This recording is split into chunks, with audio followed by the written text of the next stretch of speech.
जिस तरह से गूलर के पुष्प में कृमि स्वतः ही उत्पन्न होते हैं और मरने के पश्चात भी उसी में चिपके रहते हैं, उसी तरह से ये संसार है।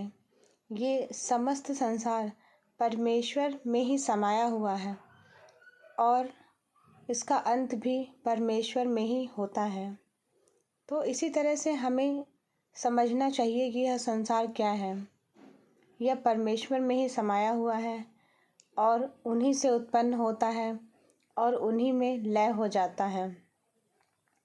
तो हमें अपनी समस्त चिंताओं का त्याग कर सत्य का मार्ग अपनाना चाहिए और सत्य को बोलने का प्रयास करना चाहिए, क्योंकि सत्य बोलने से हमारे अंदर पवित्रता आती है और सत्य को धारण करने से हमारा जीवन इस पृथ्वी पर सार्थक होता है।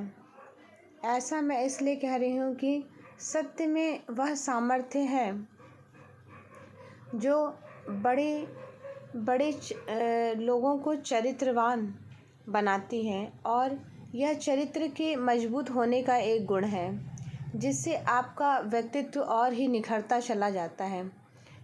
यदि आप किसी भी व्यक्ति को देखें और उसको पढ़ने का प्रयास करें तो आप यह पाएंगे कि यदि व्यक्ति सत्य का पालन करता है और वह सत्य बोलता है तो उसके चेहरे पर एक अलग ही तेज होगा और दिव्य आभा प्रकाशित हो रही होगी।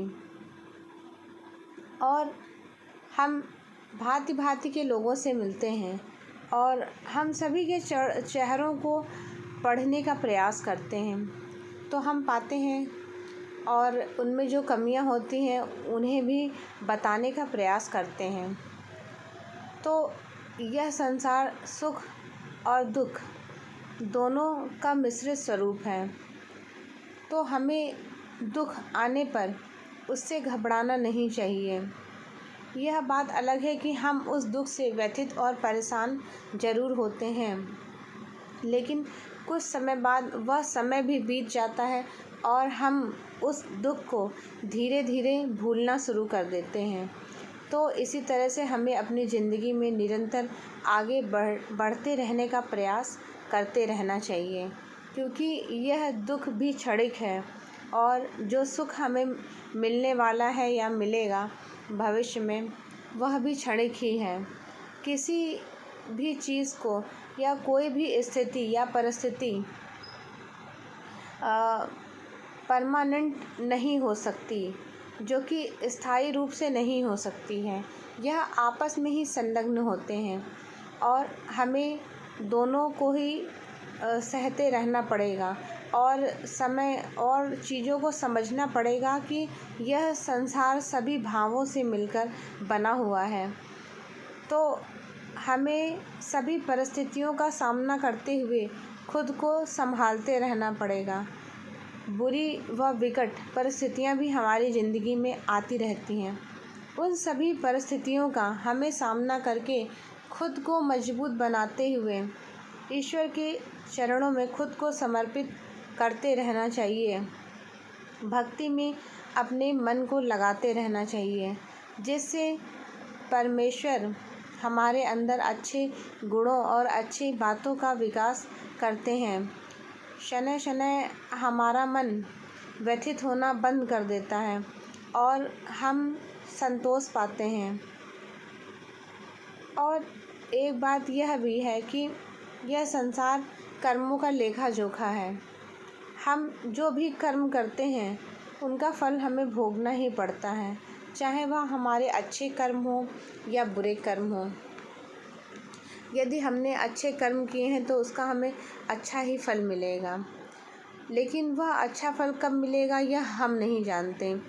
और कभी कभी हम इतने दुखी व्यथित व परेशान होते हैं, जब वो अच्छे फल मिलते भी हैं तो हम उनका आनंद नहीं ले पाते, क्योंकि हम अपने दुख से इतना व्यथित और परेशान हैं कि उन आनंदमय क्षणों का अनुभव ही नहीं कर पाते, उस पर दुखों को हावी होने देते हैं।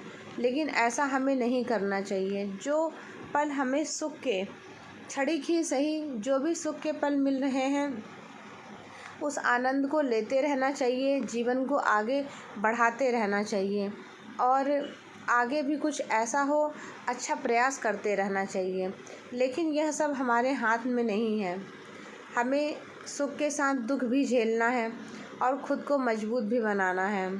बार बार अपने आंसुओं को अपने हाथों से ही पोंछना है, क्योंकि ऐसा मान लेना चाहिए कि हमारे आसपास कोई नहीं है, हमारे आंसू भी पोंछने के लिए कोई नहीं है। तो हमें खुद ही अपने आंसुओं को पोंछकर खुद को सबल बनाते हुए पुनः फिर से अगली जंग के लिए लड़ने के लिए तैयार हो जाना चाहिए और इस जीवन को पुनः आगे बढ़ाना चाहिए। क्योंकि जीवन से हार मान लेना यह न केवल जीवन की हानि है, बल्कि अपितु ईश्वर के द्वारा दिए गए इस उपहार का भी उपहास है व अपमान है। क्योंकि यह अमूल्य जीवन आपको कर्म करने के लिए मिला है, तो निरंतर द्रुत गति से आप अपने कर्मों को करते जाइए और बिना फल की इच्छा रखें। ऐसा कहा तो जाता है, लेकिन बिना फल की इच्छा रखे मनुष्य कर्म कर ही नहीं पाता। ऐसा अष्टवक्र गीता में भी कहा गया है कि फल की इच्छा के बिना मनुष्य कर्म करे ऐसा संभव नहीं, और यह बात काफ़ी हद तक सत्य भी है। तो ऋषि अष्टावक्र की कुछ कहानियाँ भी इससे जुड़ी हुई हैं। तो इसमें काफ़ी हद तक बताया गया है कि बिना कर्म फल की इच्छा के कर्म को किया नहीं जा सकता, और यह बात सत्य भी है। क्योंकि मनुष्य जब भी कर्म करता है उसके मन में कुछ न कुछ पाने की लालसा तो ज़रूर रहती है, लेकिन लालसा हो यह गलत भी नहीं। परंतु गीता में ऐसा बताया गया है कि हमें निष्काम कर्म करना चाहिए और निष्काम कर्म करने का संकल्प लेना चाहिए। परंतु क्योंकि मनुष्य माया से घिरा हुआ प्राणी है, उसके मन में 6 विकार उसे निरंतर परेशान करते रहते हैं। काम, क्रोध, मद, लोभ, मत्सर, ये सभी 6 विकार उसे निरंतर परेशान करते रहते हैं और उसके मन को चंचल और व्यथित बनाते रहते हैं, जिससे कि वह अपना ध्यान केंद्रित करके साधना में भी लगाने में खुद को असमर्थ पाता है, ईश्वर की भक्ति करने में भी खुद को असमर्थ पाता है।